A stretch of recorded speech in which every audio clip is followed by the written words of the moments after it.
Hello and welcome to my channel. My name is Logan and today we're going to be looking at the Silver Acorn Tarot. This box is a bit big so it might not be fitting in the frame for the video, so apologies if that's the case.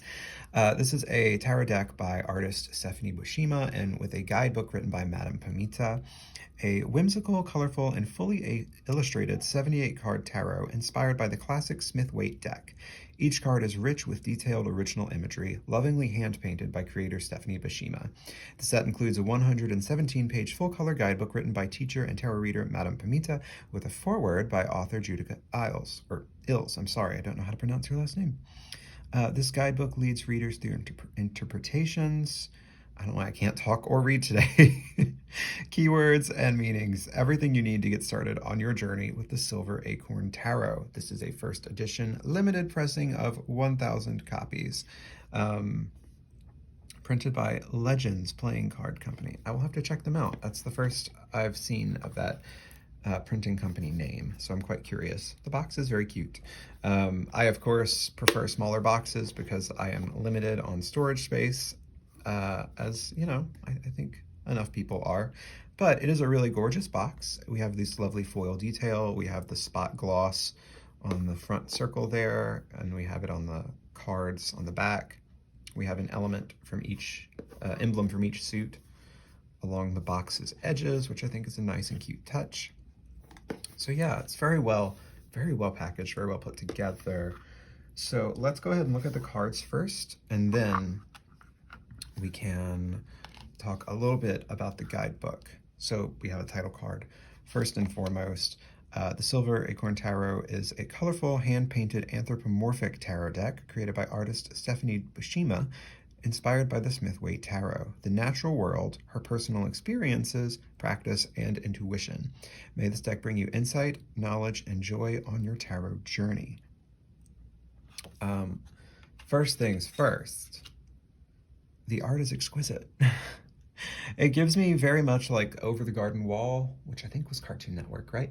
It gives me the art and vibe from that cartoon series, which I need to rewatch. It's been a very long time and I never saw the whole thing, and this is making me big time want to rewatch it. So it reminds me of that, which I know that there's the Over the Garden Wall tarot deck, and that is very well done as well, but this color palette and style spoke to me more than that Over the Garden Wall tarot deck has. So I went with this one. For our Fool, we have a lovely black cat, obviously. We still have the white rose. We have the bindle imagery that I'm not crazy about, but I think it's so well done here. And I love that instead of a little white dog, we have a little white pumpkin. And the pumpkin looks very concerned, which is fun. I should also mention that these cards are a bit larger than your standard tarot deck size. So like, I don't know if you can see that well, but I have my Tarot of the Dream Enchantress out, which I also have been enjoying using. So it's a bit taller and a little bit wider than a standard tarot deck, but it's 310 GSM German black core cardstock, I believe. So it's a bit thinner. This should be, I think, if you have the the Marigold Tarot, you know, those cards are thinner, but they're really nice, flexible, and sturdy due to that like black core within. I believe that's what it does, at least. This is how they feel. So while the cards are thinner, they feel very sturdy and resilient. So I think they're going to hold up beautifully, and it's got a lovely linen finish. Really nice quality. I want to say it was Krista from Crochet Witch Tarot on here that said the stock reminds her of, like the finish reminds her of the Pagan Otherworlds Tarot, which I could totally see. I don't think it's the same company, but it does feel very similar. We have the Magician. Something else I really enjoy about this deck is that the artist has put the astrological associations for each card on the card. I'm trying to find them here. They're not always the easiest things to find.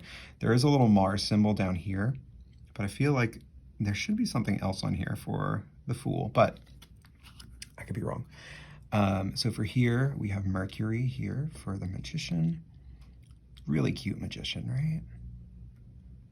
I'm gonna try to hold my hands as still as possible going through this because I know the deck since it's a longer one, is barely fitting into the frame probably. So bear with. High Priestess. I love we have our pomegranates here. We have the twin candles. They don't say BJ, which is great because I don't need blowjob candles. I know that's not what it means, but I mean, really, where else is my mind supposed to get to when I see that? Where? I think it's really cool. Color choices are ooky spooky and cool. The Empress, I love that the Empress is not pregnant. There's nothing wrong with pregnant Empresses, but I feel like they've been around for the last few years. They've been like really prominent, at least in the decks that I've seen purchased. And yeah, I think it's okay if we retire the baby bump Empress. Pregnancy is beautiful, but that's not what the card is all about, you know, or exclusively, I should say. I love the way that the artist renders bark on trees also, which we'll get to see better in other cards. But here we have the Venus symbol down here. We still have the wheat and the pomegranates and the, should be 12-star, I want to say, crown from the traditional Smith-Waite card. I enjoy that her little scepter has a pomegranate at the end, and she's just an adorable pumpkin person with adorable boots, sitting on an adorable mushroom. Get out of town. The Emperor, he looks very concerned. Very cute. I appreciate we have a little ram brooch here, or pendant. I'm trying to find the Aries sign on here. Some of them are really, really easy to find, and some of them are a little bit more hidden, but I do appreciate them. Oh, there it is. It's on the crown. Oh, that's like part of a plant. So very cool. The artist, Stephanie's color work is really incredible. I'm a big fan of it. I love that we have a frog for the Hierophant. I think it's fun. I love that we have snails for the Hierophant's supplicants. It's just really cool. We have the Taurus symbol here on top of the scepter. I love that we have the, I don't know what you call them, like the reeds that you come across, reedy plants in like bogs and swamps and whatnot. Cattails, right? Really great coloring overall. The Lovers, very, very cute. We have our Gemini symbol there. It's adorable. It's fully adorable. The Chariot, I love. I'm not usually a Chariot fan because I find the traditional like Smith-Waite. I'm going to keep referencing Smith-Waite in all the videos pretty much because that's what I learned on. It's the system I learned with, and so I'm most familiar with those images. So if that bothers you, I'm so sorry, but that's how it is. I'm usually bored with the imagery from that. I find it very static. And to be fair, this is a bit static because we have pumpkins. It doesn't look like they're like charging away anywhere, but there's so much personality just in the faces on these jack-o'-lanterns. It's just so cute. The cat's expression is really nice. There's a lot of small details in this card, in all of the cards really, that make the world come alive, I think. And I really appreciate that. For strength, we have this cat that looks like maybe they're in the middle of casting a spell. We have our Leo symbol on the candle for strength. I love the coloring in this one. I love the pinkish highlights from the flame on the cat's dress. I love the little headdress up here. It's just very cool, very beautiful, very, very well done. The Hermit, I really, really enjoy this. I love that it's like they're on a pillar, so there's no connecting ground around them, so they're like super, super isolated. I love that they look like, is it wizened or wizened? You know the word. The long beard, the plant matter coming out of the hood. I love the little pointedness and slopes to their robe and hood and everything. I'm a slut for lanterns in Hermit cards. It's basic as shit. It's done 1,000 times over, and I love it. I love that it is, because I love it for whatever reason. And we do have the Virgo symbol down here at the bottom of their staff. Yeah, I think it's quite beautiful. You're going to hear that a lot. I think this deck, while being whimsical and super cute, is also quite beautiful just in the execution with these paints. Wheel of Fortune is very fun. We have a black cat and some candles, which feels very witchy down here. We have our pumpkin, an overturned cup with liquid spilling out of it. We have a watchful owl. We also have a snake right here. Little key right there. There's various symbols on the wheel itself, including the symbol for Jupiter in the middle. which is the astrological correspondence for the Wheel of Fortune. And I also enjoy that the wheel has like these colored light bulbs around the edge of it, so it has like a game show vibe to it almost. There's just so many tiny details, like so much thought went into this. It doesn't just feel like, the artist wanted to shit out a Smith Waite clone just to grab cash, which I respect so much. Like there's so many thoughtful things that she did with this, and I think she's fabulous, and she made a fabulous deck. For Justice, we have, I'm assuming, either a crow or a raven, but to my knowledge, ravens are more associated with things like intellect and wisdom than crows are. So I'm assuming this is a raven for the Justice card, but who's to say? Not me. Probably the Guidebook. The Guidebook is probably who's to say. We have the symbol for Libra down here. It's really pretty though. I like the blackberries in the background. I think that's what they are. Coloring is really beautiful. Also worth mentioning, if this deck looks super bright and saturated on camera, it's much more subdued in person. I was wondering how super bright it was going to be. Was it going to be an assault on my eyeballs when it came in, kind of thing? And it is not. It is very, very lovely and gentle on the eyes. By the way, this is the card backs. Obviously, they're not reversible, but I mean, I don't know how much that would bother you. I don't read with reversals, just because I haven't found a way to naturally incorporate them while shuffling yet. But I do think this is a beautiful card back. The Hanged Man, I really enjoy. I enjoy the way it's centered, because I've seen some Hanged Man cards that I think are fugly because of the composition of the image. I enjoy this one's composition immensely. I like that we have various color tones in the leaves. They're adorable. I like that we have movement in the scarf they're wearing. And what I like most about this card is that, how in the Hanged Man, traditionally we have like the hanged figure, and then behind their head or whatever, there's like a glowing nimbus of light that's supposed to like represent enlightenment, I guess, or something. I like that for this, we get that naturally, like you would get with any jack-o'-lantern that you have a light or a candle in. I think that's such a genius, cool, natural way to work it into this deck's like themes and world. I think it's just so cool. Really, really cute as well. Death is so goddamn jolly that I cannot. It's so cute. I love the feathers in the cap. We have the tiny, tiny, tiny, tiny little Scorpio, right? I want to say it's Scorpio with the death card. I enjoy that we have a cemetery way back there. I enjoy the red sky, red ground, yet it doesn't feel punishingly red, like to the eyeballs. We have a little hourglass with wings, so time is flying, right? I enjoy that we have what looks to be poppies, which are often associated with like sleep, death, eliminating pain, that sort of thing. The other element that I enjoy, besides the fact that they look so goddamn jolly and dapper, is that we have raindrops falling to one side and then clear weather on the other side. So it's like with the death card, maybe we're going through something that's quite shit here, but the pain is going to stop and things are going to clear up the further we go as we move through that grief. I think that's really clever and really cool, and it reminded me of the Clouds card in Lenormand, where you have clear skies or like innocuous, innocent clouds to one side and then like storm clouds to the other to like represent if something is coming or going, as far as like good times or bad times, clarity or obscurity. So I like that we get that in here as well. I think it's clever. Temperance, we have a fox. Temperance card is never one of my faves in most decks. I was surprised. I saw the Temperance card in a flip through of, what is it? Tarot of a Witch's Garden. And I thought that one was actually quite beautiful. So that deck's also on my list. But I just bought this, so I have to slow down. This fair warning, is not an inexpensive deck. I reasoned it to myself with that, like, the cost could be as high as it is because you are getting a deck that is basically, as far as I can tell, very similar quality to like Pagan Otherworlds, which retails for like 58 US.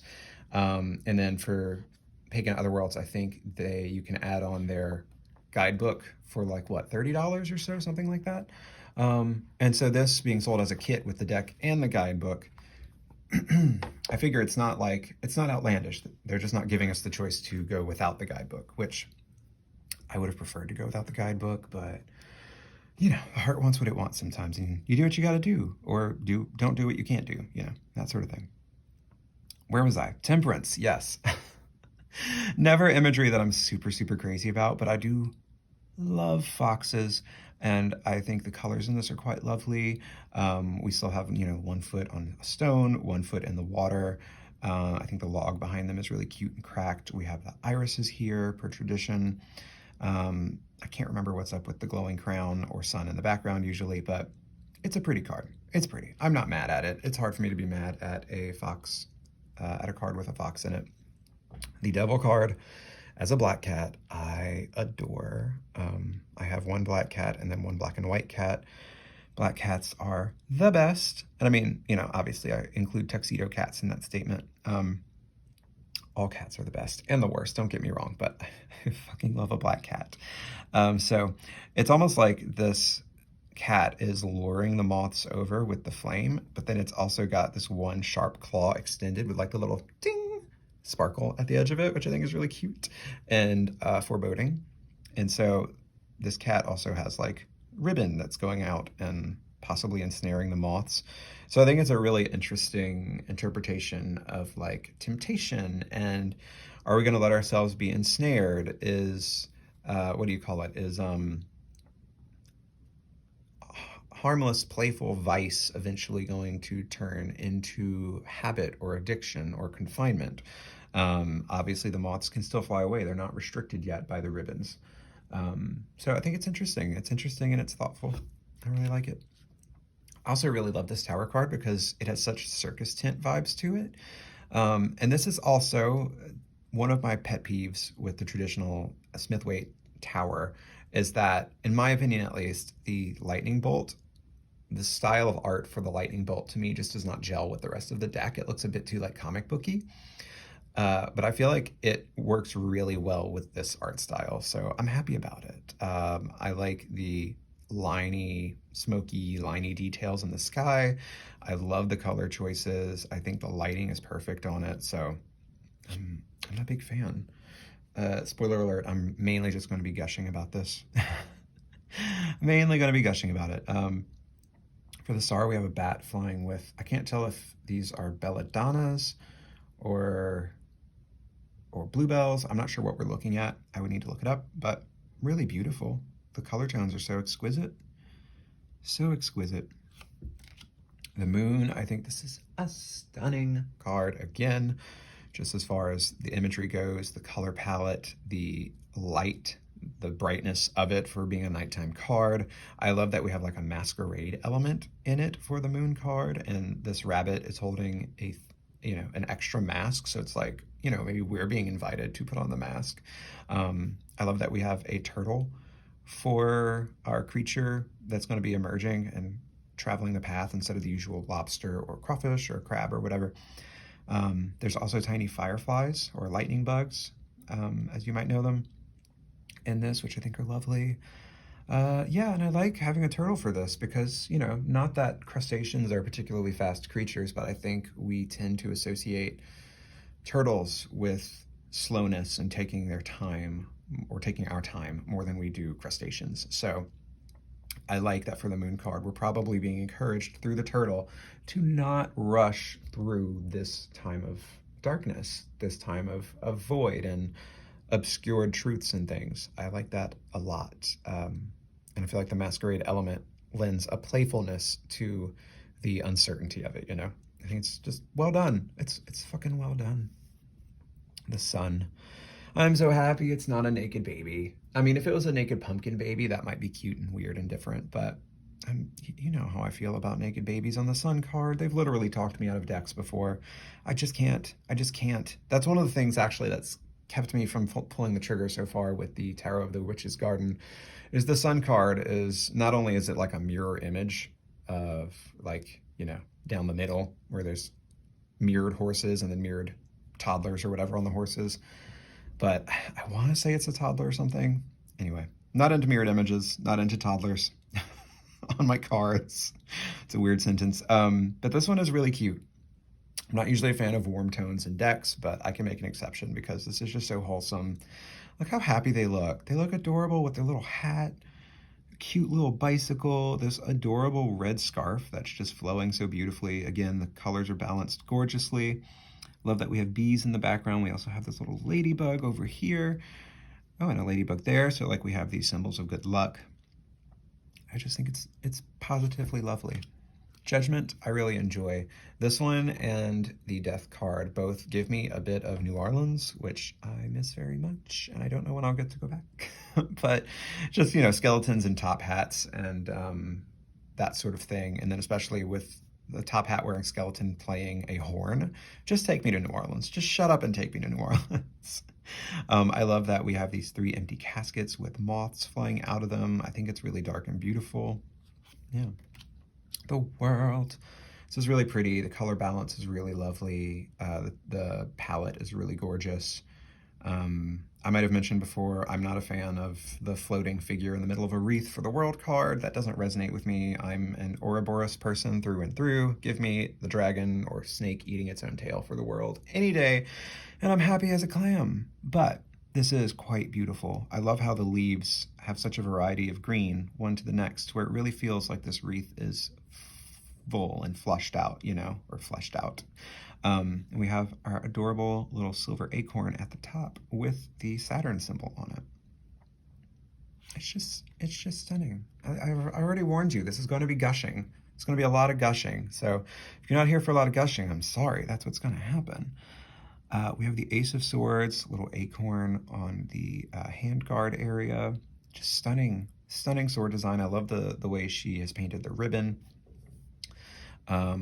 I'm not usually a fan of yellows, but I like this sort of burnt yellow. I think it's really lovely. Not burnt, this is a cool yellow, but like the darkened edges of it, I think are really nice and add a level of dimension.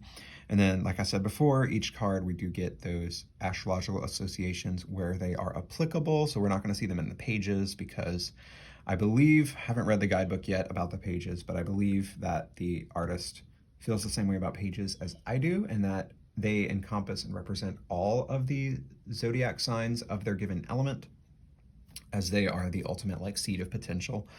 So we're not going to see the astro signs there, I don't think, but elsewhere we are going to see them. So here for the ace, we have Gemini, Libra, and Aquarius in the crown there. We have the Two of Swords, very, very traditional, very beautiful colors. I'm a slut for like these dark blues with golds at all times. At all times. We have the moon and we have Libra here. And we have the same type of crescent moon as seen in, what do you call it? The Smith-Waite image. Very classic image here, which if you are a fan of the classic image, good for you. This is going to be something you might enjoy. I'm tired of seeing it. So this is one of the cards I was like, I'll get the deck in spite of this one that I find uninspiring. But I mean, it's beautifully done. I'm just not a fan of the imagery. The Four of Swords, I think, is quite beautiful. I love that we have this sleeping bird. I love the dark bluish greens against this really lovely, cold, bright yellow. I think it's quite beautiful. I love the almost luminous quality of the swords and the pumpkin. Five of Swords, I love the expression on this, is that a quail? Is that a quail, the ones that have like the little doop in the front? Or is it a pheasant? I feel like quails have that, but I can't be certain. Please let me know if you know. I think it's really cute. It's hard to see on camera probably, but its facial expression is really smug and fun. And then we have the symbols for Venus and Aquarius. Six of Swords, very classic, fun that we're going from this like dingy, dirty water to more, you know, healthy looking water over here.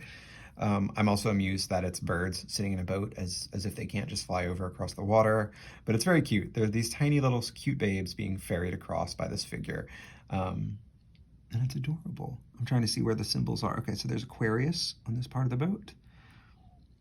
And is there another astrological association for the Six of Swords, or is that the only one? Oh, there. I think Mercury. Yeah, you have to look for them sometimes, but they're in there, which I think is fun, that they're not super obvious in your face and like taking away from the imagery. For the Seven of Swords, we have a peacock where swords are like part of his tail feathers, his fan. And I like that a lot because, like, since we're going with birds and other flying creatures in the sword suit, I feel like for a card that I at least approach as like take only what you need, yeah, this peacock does not need more swords, does not need more ornamentation. So I really like that. I also like their kicky little scarf. It's cute. So a fan of that. And again, I'm not usually a fan of like oranges and strong, warm yellows in my color palettes. I don't like them, but she does them in a way that I think it makes it appealing even to me. So I'm quite a fan. I love the rooster in this Eight of Swords. I love the green ribbon. I haven't sleuthed out personally why there's a rooster yet. It might say in the guidebook. If you have any hunches as to how roosters or chickens in general, I guess, could tie into the Eight of Swords, I would be interested. I would be interested to know. Nine of Swords, we have what I believe is a crying hummingbird, which is so precious and sad and adorable. Look at that gorgeous little beak. Really beautiful, really classic. We have the Ten of Swords, which, you know, we do have a bit of a graphic nature to it, ever so slightly, with just red around the sword entry points. But I appreciate, and you know, these fallen feathers, but I appreciate that it's not gory, because I do not think that would vibe with the rest of the deck. I honestly think it would break the gentle, whimsical feels that we have going on. Page of Swords is adorable. I love the color palette. Yeah, again, I don't think we have any astrological signs in here to speak of. Knight of Swords, very, very fun. We have the Great Motion. Color palette's great. Queen of Swords is a stunner. I can't. It's too beautiful. Far too beautiful. King of Swords, again, far too beautiful, and I love this glowing, borderline toxic green color. It is truly fun. Ace of Wands, this is the one I was thinking of when I was thinking of like a very burnt orangey yellow with not being a fan of yellow. Love.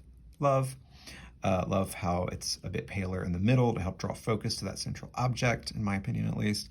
We have the clovers at the bottom, at least one of which is 4-leaf, and we have the butterflies flying about. Here we have the sign for Leo and this butterfly's wings. We have this butterfly having an Aries sign between its two wings, and then here we have Sagittarius, so we get those fire signs. Two of Wands. I feel like we usually see this with a globe, right? Is it usually a globe? I appreciate that it's like a crystal ball. I think Krista from Crochet Witch Tarot pointed that out, and super agree. I think that's super fun to have a little witchy divination element to deciding where we're going, maybe.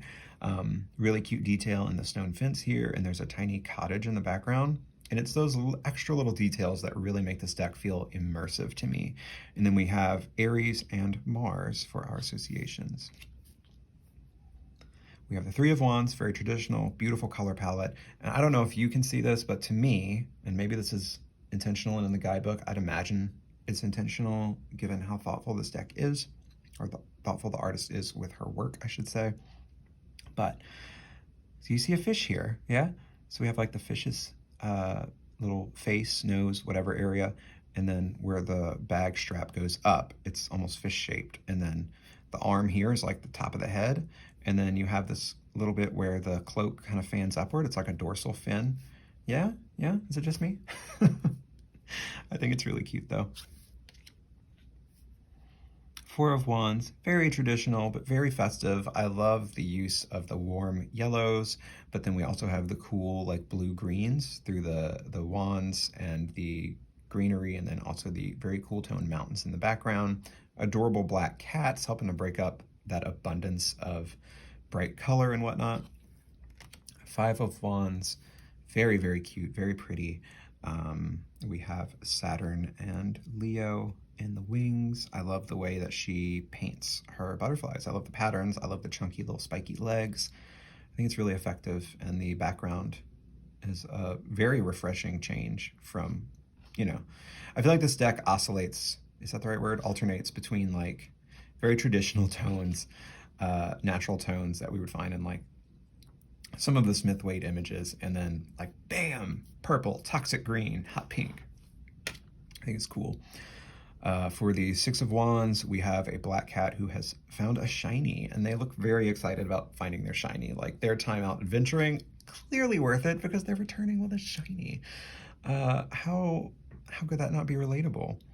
And then we have Jupiter and Leo up in this little like banner section at the top.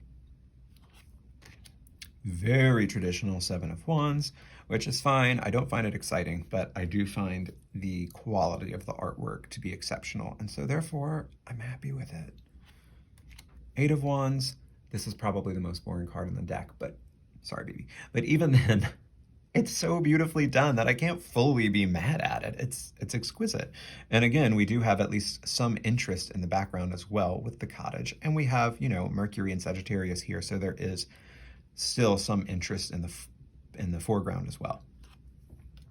Very traditional Nine of Wands, gorgeous color tones again. I love these flowers at the bottom, the little arrow pattern along their outfit. We have the moon here.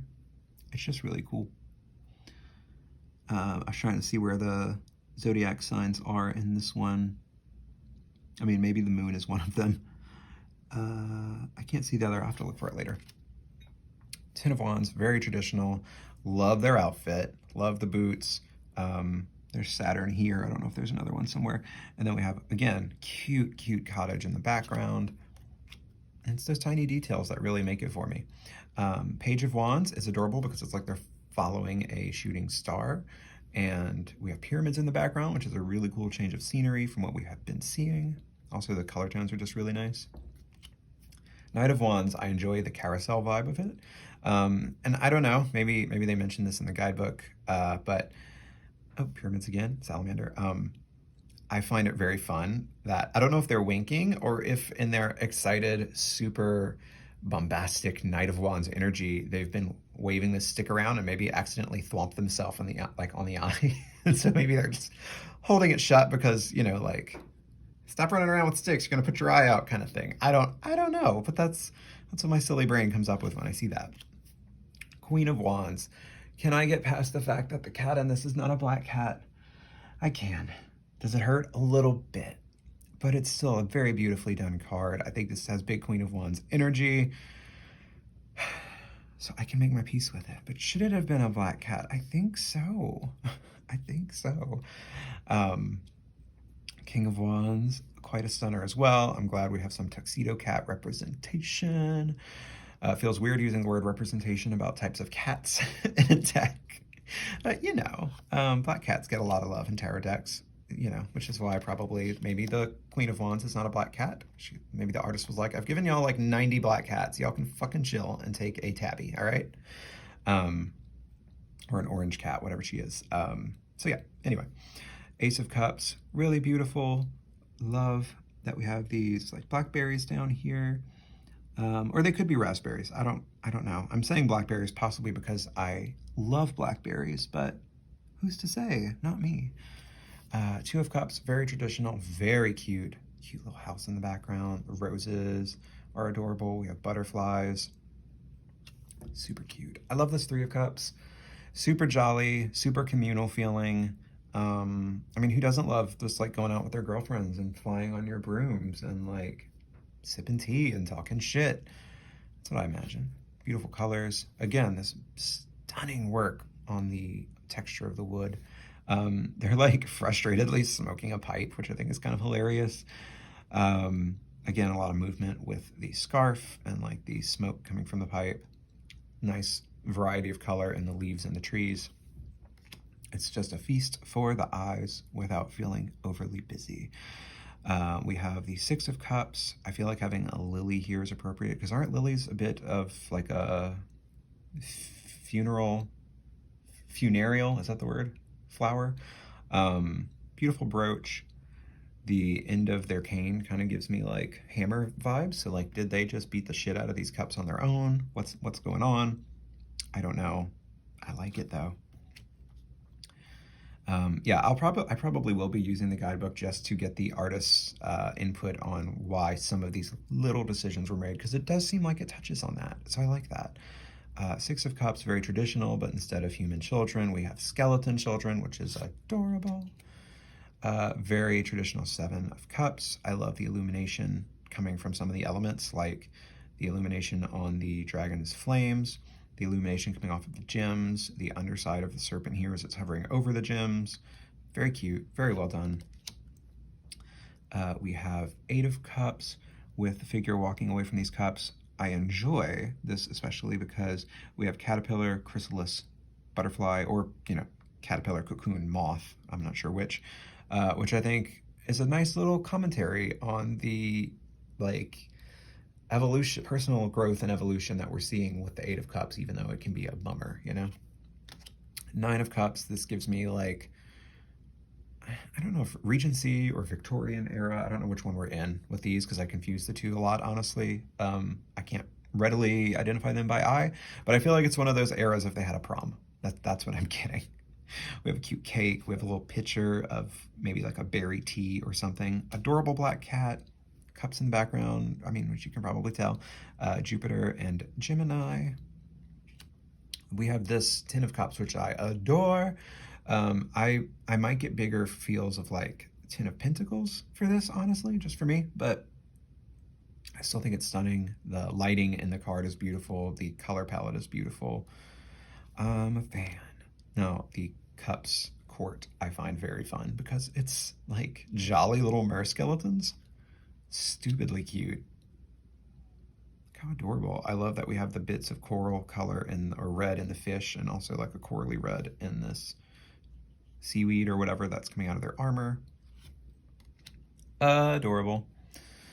So adorable. Little ship up in the updew with this gorgeous lavender hair. Love the little kelp pattern on the shawl. We have some beautiful little rings and little jellyfish scepter. This gold for the fish part of the body is stunning.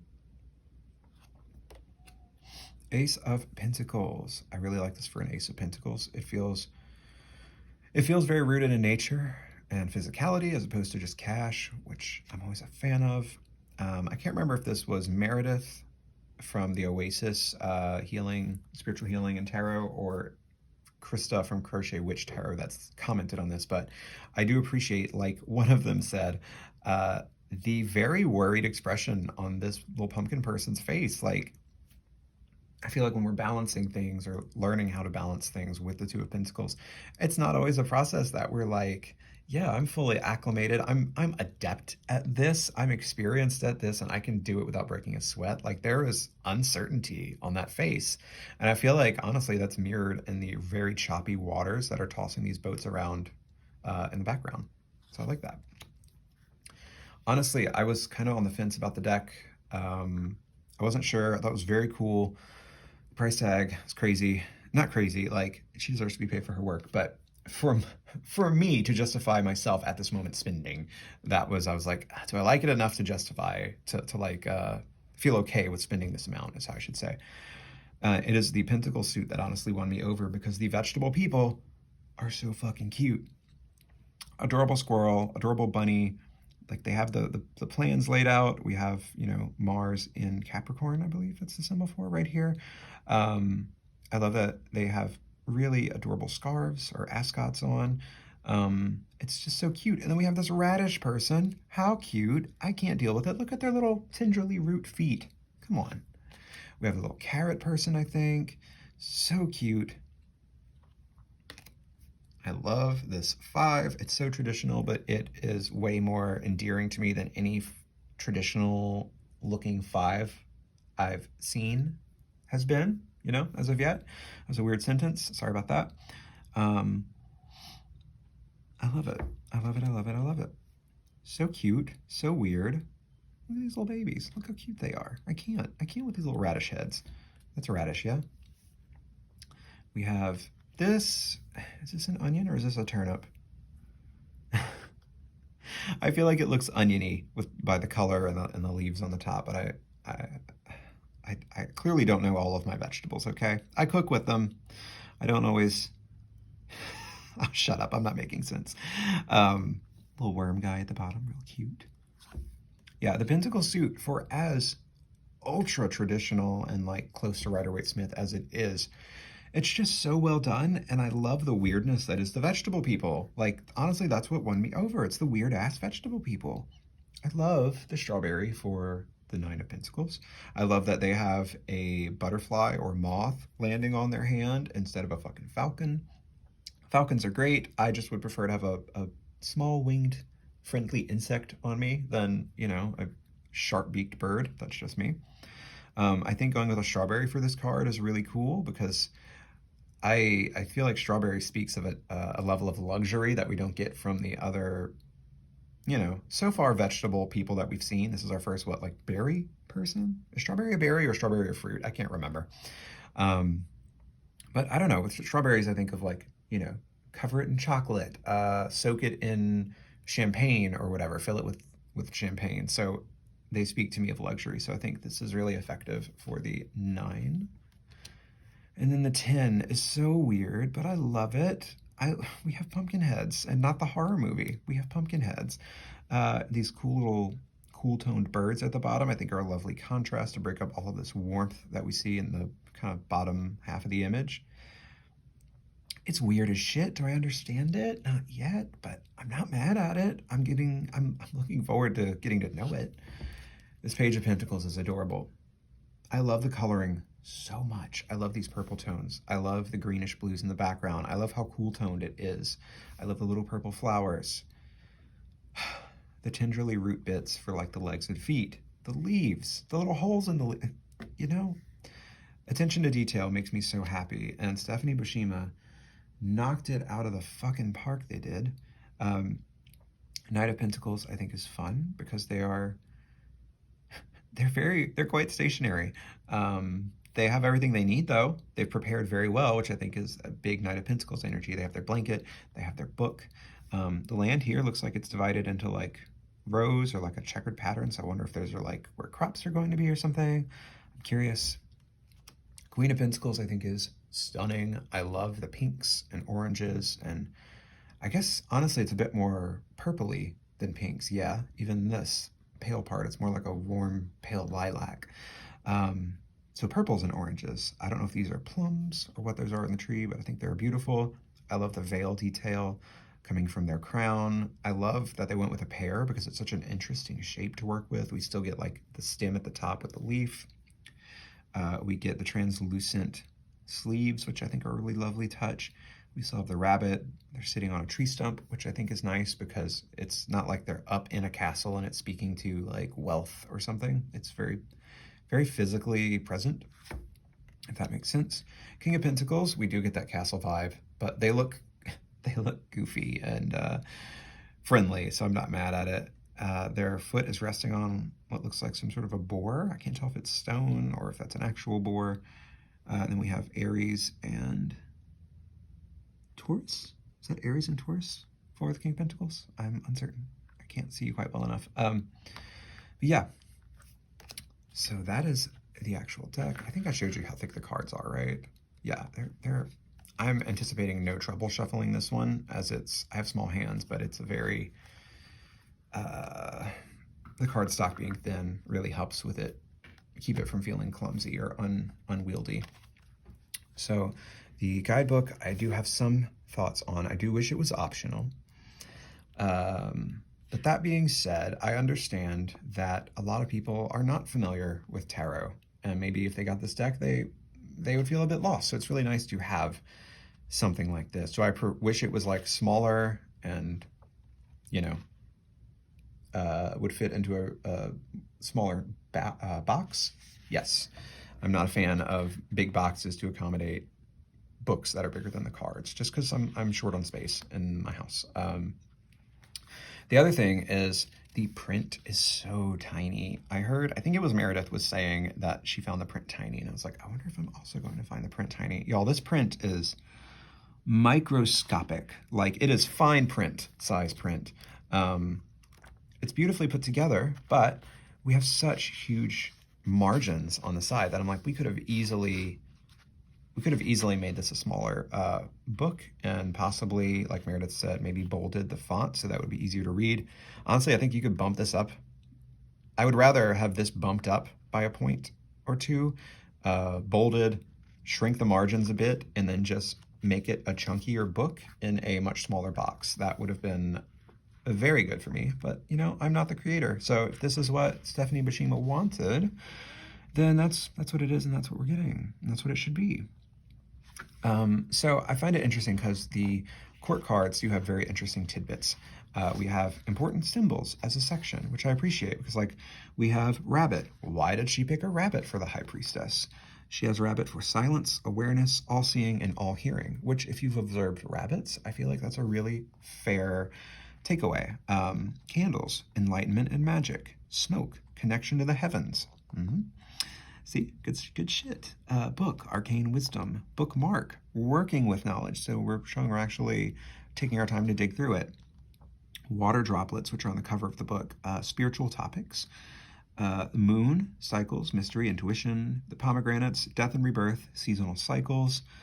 Moonflower, datura. How did I miss the datura? I fucking love datura.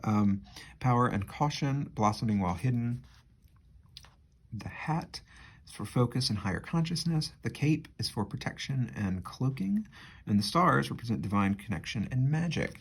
And we get those for all of the majors. I wish we got them for the minors. But we get them for all the majors, and I love that. And for the minors, let's see. One thing she does that I do enjoy is she talks about the kings of the suits as being kind of leader type figures, which I appreciate. Although she does still make some of them, like, you know, the King of Pentacles still has like CEO energy, which, what am I supposed to do with that in a practical reading? You know what I mean? But that's just, you know, that's going to vary person to person, what kind of mileage you get out of it, because some people I'm sure really do predominantly look to the Pentacle suit as finances. And to me, it's usually physicality and bodily stuff. Although I will read finances into it, you know, a good portion of the time, but it's not where my focus lies for that suit. So, you know, it's to each their own. But let's read, like, let's pull up a random minor. I don't want one of the courts. I want something with more imagery that we can dive into. So we have the Six of Wands, where the black cat finds the shiny, and it's super cute. So let's see what Madame Pamita has to say about the Six of Wands. In the old days, carousel riders would reach out. Sorry, I'm having to like get really close to read this because the font is so tiny. Carousel riders would reach out to grab rings from a dispenser as they went around and around. I didn't know that. Most of the rings were iron, but there were a few that were made of brass. These golden rings would award the adept rider a prize. When the Six of Wands appears in a reading, it indicates luck and skill aligning to bring a reward. Synchronicities abound, but it's when you take advantage of the opportunities that present themselves that everything lines up. The timing is perfect, and your willingness to reach out and grab the gold brings great success. See, I like that a lot, because we do get some story as to why the image is what it is. That's the second one that I've read that's touched quite a bit on the actual imagery, so I'm assuming that they're all like this. Do we get some kind of spreads in the back? I know not everybody likes them, but okay, tarot spreads. Some people really do, and I'm never mad at spreads. So we have a past, present, future. I'm hoping there's a themed spread. The Silver Acorn spread. There we go. A themed spread. I love a themed spread. Past, present, future. I don't get much mileage out of that. I haven't done one of those probably in like 4 or 5 years. Celtic Cross, I think I did one when I was starting out, and it's just not for me. So those would not do anything for me. But Silver Acorn spread, I am excited to try, because it sounds like it's going to be like nature or agriculture based, maybe, because I see we have like the soil, literal root, taproot, the crown. All right, so it's tree based. But I think it's going to make for an interesting read. So I think that will be the first reading I do with this deck. I'm going to try the Silver Acorn spread, or the Silver Oak spread. I can't remember what it was called already. Yeah, this has been the Silver Acorn Tarot. It is very slippy. It's a bit larger than your average tarot deck, but like I said, the cardstock feels nice, flexible, and resilient, and it's a bit thinner than your typical indie, which is like 350 GSM, sometimes 330. This is, I believe, 310, which is, again, I believe, the same thickness and quality as the Marigold Tarot, but with a finish more akin to like the Pagan Otherworld, which I don't have, but I have handled a copy that my friend loaned me for like a week before, and it feels very similar. So anyway, thank you so much for hanging out with me and looking at this super cool, super cute deck. I hope you have enjoyed listening to my rambles for this one, and until next time, bye-bye.